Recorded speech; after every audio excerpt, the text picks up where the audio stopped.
All right. All right. Welcome back to Bridging the Gap. We're here with Scott Hamilton, who is running for Wicomico County Sheriff. Scott, thank you for sitting down with us. Thanks, Dave. I'm glad to be here. Yeah, thanks for being here. First question is, why running for sheriff?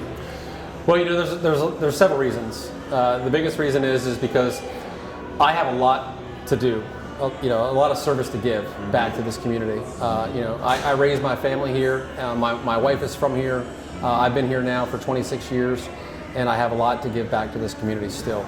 You know, serving in the sheriff's office for 21 years, and at the same time serving in the military for 22 years.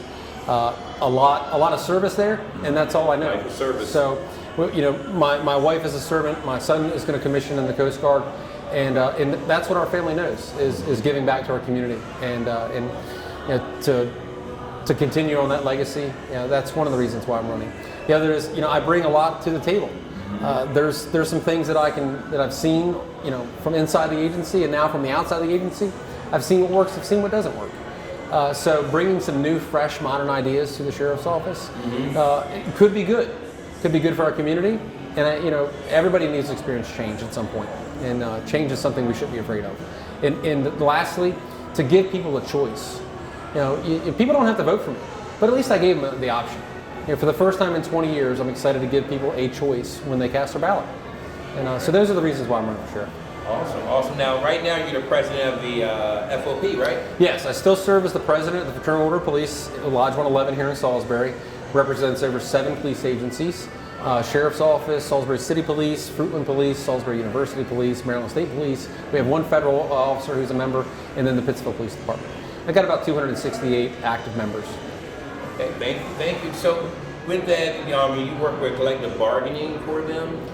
We do. So Salisbury University Police, Salisbury City Police Department, and the Sheriff's Office all enjoy collective bargaining with binding arbitration.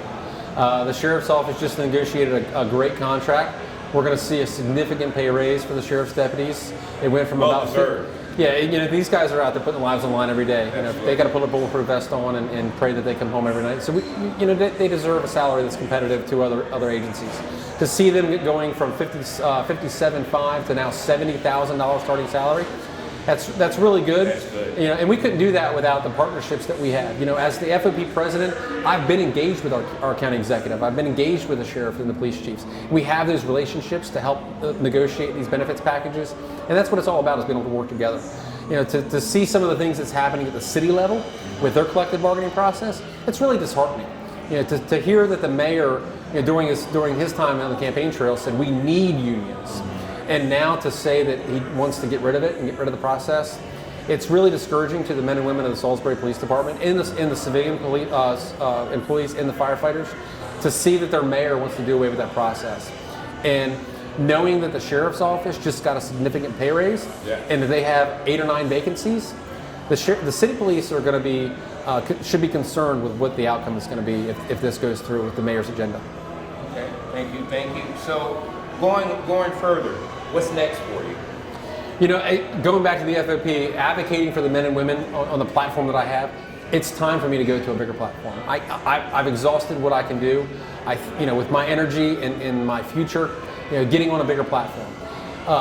You know, I've also been involved at the state level with the state FOP Lodge. You know, I sit on the legislative committee, and that's a committee where we have about 70 members that pay attention to what's going on in Annapolis. We support bills or oppose bills. So I've already been involved in that process. So as the next sheriff, you're going to continue to see me doing the things that I've already done, working with leadership, working with our elected leaders, and continuing to be a part of that process in Annapolis, where we support things that need to be supported or fight in opposition. All right, in closing here, thank you. That was a great comment there. In closing, what would you tell your constituents who, in the last 20 years, there's never been anybody else that's running for sheriff? What sets out about you that they should be highlighting, knowing about? You know, one of the biggest things is, you know, I bring fresh, new, modern ideas. You know, I've used a lot of different technologies on the battlefield. You know, through my military service, some of those things we can bring home here and use to make our community safer. I like the idea of live crime reporting. I like the idea of being able to tap into resources that are already out there that don't cost anything, where we can monitor what's going on actively and respond proactively and aggressively when you need to right when the instant is needed. So some of those things that I can bring is what I'm most excited about. To leverage the things that are already working. Again, I've been there. I know what's working. But I've also seen the things that we probably can improve upon, and where we can refocus some energy and reallocate some resources to do a better job. I think that our community is ready for a change, and again, I'm excited to offer that option to them. Awesome. And I see you're kind of like out everywhere too. I've done pretty good with being able to get into some different environments and different people, and one of the things that I haven't limited myself to a certain audience. Yes, I'm a registered Republican, so only Republicans can vote for me in the which is crazy. Yeah. Hey, that's our process. But so on June 23rd, it's really important for registered Republicans to come out and vote and make their choice.